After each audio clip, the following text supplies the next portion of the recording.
I'm Eric Stark here with Ed Gruver talking football. We are in the playoffs now, district playoffs. We went from 12 teams last week to 5 this week. How surprised are you at the dwindling number left?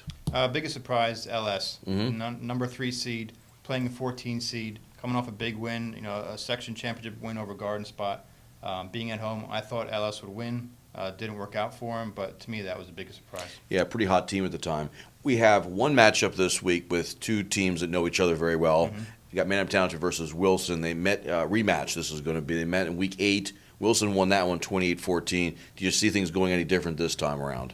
I think Township, their best chance is play them close, and try to steal a win at the end.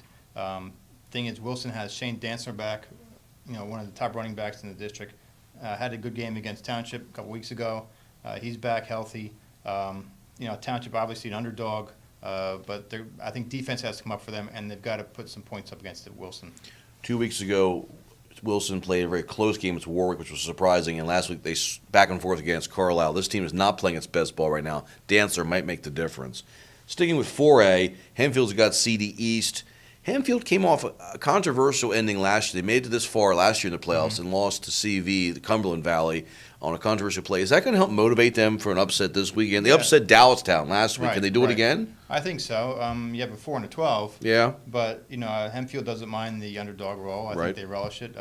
And like you said, last year they didn't like the way that game ended, didn't like the way their season ended. I think this could be motivation for them because they're at the same point as they were last year, push their season at least 1 week farther.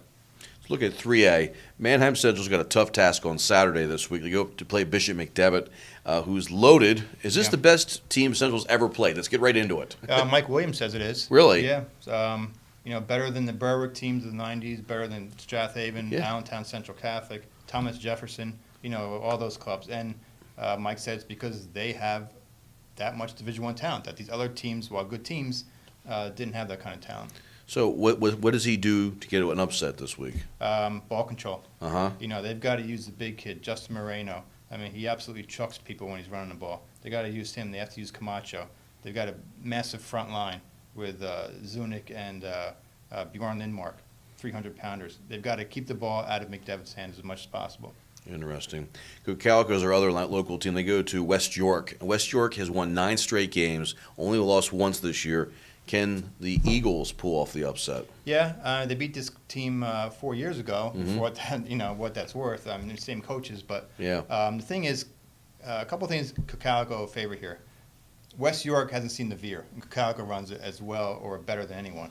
The other thing is West York quarterback Stanley Campbell, very good. Mitch Martin type. Garden Spot quarterback. Yeah, which Calico's familiar with.